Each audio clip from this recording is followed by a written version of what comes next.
7 मई 1942। Coral सागर की लड़ाई जारी है। जापानी सेनाएं पोर्ट मोरेस्बी की ओर बढ़ रही हैं, जिन्हें शोकाकू और जुइकाकू विमानवाहक पोतों का संरक्षण प्राप्त है। वहीं अमेरिकी विमानवाहक पोत यूएसएस यॉर्कटाउन और यूएसएस लेक्सिंगटन उन्हें रोकने के लिए आगे बढ़ रहे हैं। पूरे दिन दोनों पक्ष सैकड़ों मील तक फैले खुले समुद्र में एक दूसरे की तलाश करते रहे, लेकिन कोई भी दूसरे के मुख्य विमान वाहक बेड़े का पता लगाने में सफल नहीं हुआ। उस दोपहर देर से जापानियों को एक ऐसी सूचना मिली जिसमें दावा किया गया था कि अमेरिकी विमान वाहक पोत दिखाई दे गए हैं। ये मानते हुए कि आखिरकार उन्हें अपना दुश्मन मिल गया है, उन्होंने शोकाकू और जुइकाकू से एक हमला दल रवाना किया, जिसका नेतृत्व कैप्टन ताकाहाशी कर रहे थे, जो पर्ल हार्बर हमले के अनुभवी अधिकारियों में से एक थे। लेकिन वह रिपोर्ट गलत थी। अपने लक्ष्य को खोजने में असफल रहने और अमेरिकी वाइल्डकैट लड़ाकू विमानों द्वारा रोके जाने के बाद जापानी विमानों को नुकसान उठाना पड़ा और उन्हें वापस लौटना पड़ा। बम और टॉर्पीडो समुद्र में फेंक दिए गए और बचे हुए विमान लंबी उड़ान भरकर अपने बेड़े की ओर लौटने लगे। जब तक वे अपने बेड़े के करीब पहुंचे, तब तक अंधेरा पूरी तरह छा चुका था। तभी आगे कुछ पायलटों ने ऐसी चीजें देखीं जो उन्हें विमानवाहक पोत जैसी दिखाई दीं। एक लंबी और थका देने वाली मिशन के बाद आखिरकार उन्हें अपना घर दिखाई देने लगा। दाहिनी ओर से पास आते हुए उन्होंने अपने नेविगेशन लाइट्स चालू कर दिए। उन्होंने एल्डिस लैंप के जरिए उन जहाजों की ओर पहचान संकेत भेजे और लैंडिंग पैटर्न में प्रवेश करना शुरू कर दिया। लेकिन जापानी पायलटों को बिल्कुल भी अंदाजा नहीं था कि सामने दिखाई दे रहे विमानवाहक पोत शोकाकू और जुइकाकू नहीं थे। वे यूएसएस यॉर्कटाउन और यूएसएस लेक्सिंगटन थे।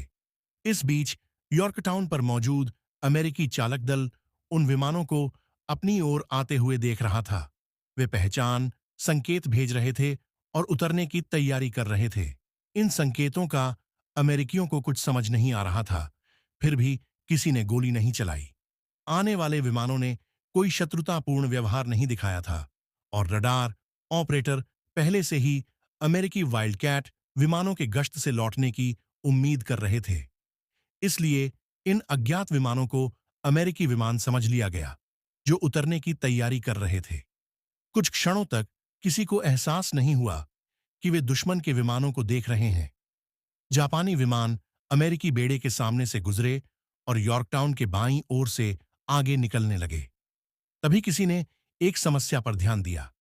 आने वाले विमान F-4 F वाइल्डकैट जैसे नहीं दिख रहे थे। वाइल्डकैट के विपरीत उनके लैंडिंग गियर स्थायी रूप से लगे हुए थे। ये अमेरिकी लड़ाकू विमान नहीं थे, ये आईची डाइव बॉम्बर थे। अमेरिकी एंटी एयरक्राफ्ट गन ने तुरंत गोलीबारी शुरू कर दी और जल्द ही रात के आसमान में ट्रेसर राउंड चमकने लगे। जापानी पायलटों को आखिरकार समझ में आ गया कि ये उनके अपने विमान वाहक पोत नहीं थे। स्थिति और भी ज्यादा अराजक हो गई, क्योंकि उसी समय कई अमेरिकी वाइल्डकैट विमान भी उतरने की कोशिश कर रहे थे।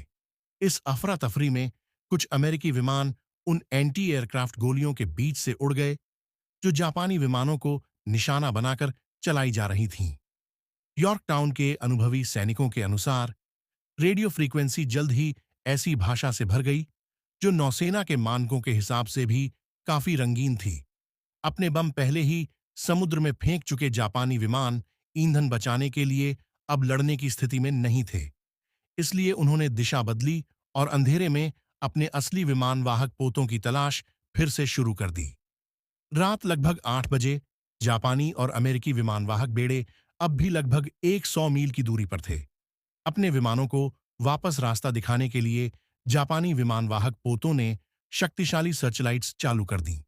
यह प्रयास सफल रहा और रात 10 बजे तक बचे हुए सभी 18 विमान सुरक्षित रूप से अपने विमानवाहक पोतों पर वापस लौट चुके थे। ये दुश्मन के विमानों द्वारा विरोधी विमानवाहक पोत पर उतरने की कोशिश का एकमात्र दर्ज किया गया मामला है। एक प्रत्यक्षदर्शी ने यह भी दावा किया था कि जापानी विमान अंतिम लैंडिंग के लिए पूरी तरह लाइन में आ चुके थे। तभी लैंडिंग सिग्नल ऑफिसर ने उन्हें वापस जाने का संकेत दिया। हालांकि इस दावे की पुष्टि करने वाला कोई सबूत नहीं है और मेरा मानना है कि जापानी पायलटों को इससे काफी पहले ही समझ आ गया होगा कि वे गलत विमानवाहक पोत की ओर बढ़ रहे थे। सबसे अधिक संभावना यही है कि यह समुद्र में सुनाई जाने वाली उन प्रसिद्ध कहानियों में से एक है। आप इस बारे में क्या सोचते हैं? मुझे कमेंट में जरूर बताएं। आज के लिए बस इतना ही।